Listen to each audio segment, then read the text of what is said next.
There are very few people left in public life who I think represent that old idea of what it means to be an American, what it means to be a man, what it means to be a person living in civilization with the desires and the attitude that helped us get to where we are right now. One of those guys who gives me hope is Elon Musk. Elon Musk, who wants to build a bunch of crazy cars and wants to send people to Mars and wants to, half the time I don't know if the guy's a monorail salesman like in The Simpsons, if he's like totally full of it, or if he can actually bring the goods. And it actually seems like he delivers a lot of the time. Elon Musk was just asking about this trip to Mars, or rather he was asked by an interviewer about this trip to Mars. And it seems like there's some logistical issues right now, right? We can't even build a railway in California anymore. We were going to have a super rail connecting all the parts of California. Now it ends up being this tiny little railway between two towns that nobody even goes to. We can't do it because that's too hard, it costs too much, it's too dangerous, it's too this, it's too that. So Elon is asked, okay, how are you supposed to get to Mars? And he says, oh, well, it's going to be extremely dangerous and unpleasant, and a bunch of people are going to die. Going to Mars reads like that ad for Shackleton going to the Antarctic.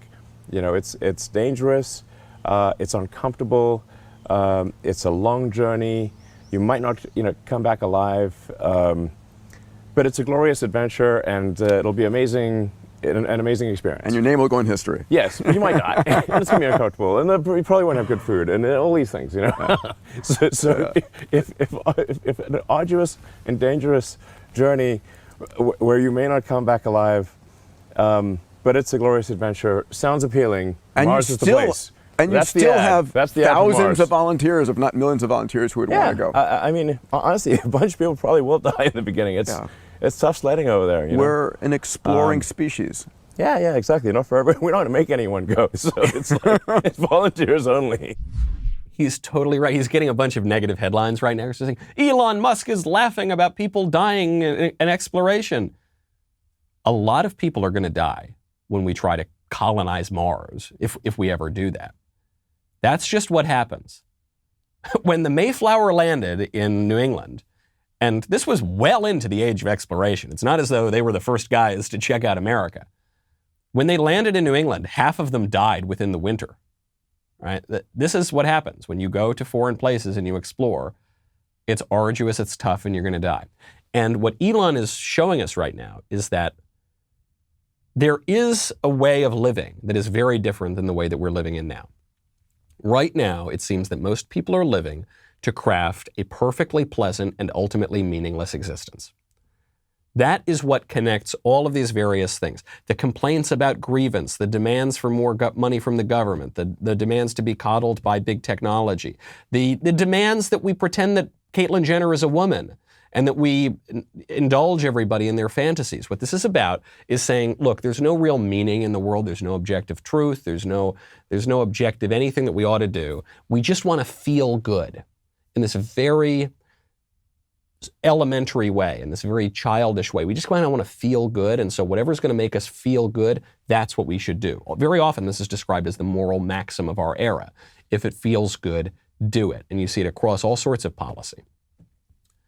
That idea, that decadent and hedonistic idea, is not what built the West. It's what is destroying the West, but it's not what built the West.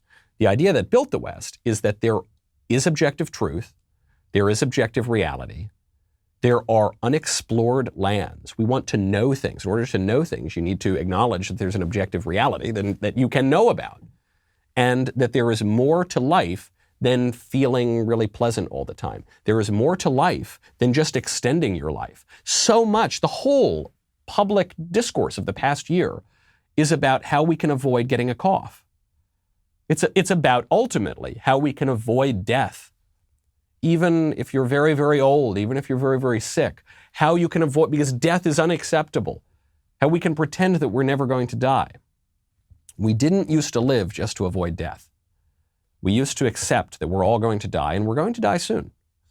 And I'm not saying tomorrow necessarily, though you might, but I don't know, let's say you die in 30 years, 40 years. Let's say you die in 70 years. It's not that much time. So if you're going to live just to not die, you're going to be disappointed. You're going to lose that battle. You're going to have a tragic ending. If you're going to live for something else, if you think that there's more to life than just breathing, then you could have a great, glorious adventure, like Elon Musk is saying. Or you could deny all of the hard facts about the world. You could deny that you're going to die. You could deny that you're a man because you want to be something else. Do we want to live in reality, or do we want to live in delusion? Do we want to do something with this life that we've been given, or do we just want to make ourselves feel good every so often? Which, by the way, that doesn't last forever. It's like doing a drug. You might feel good briefly, but you're going to have a hangover. You're going to have the withdrawal. You're going to have the addiction. What's the line from C.S. Lewis? I mentioned this on Tim Pool's podcast. If you look for truth, you might find comfort in the end. But if you look for comfort, you'll find neither truth nor comfort. Only soft soap and wishful thinking to begin, and in the end, despair. So don't despair. Look for something else.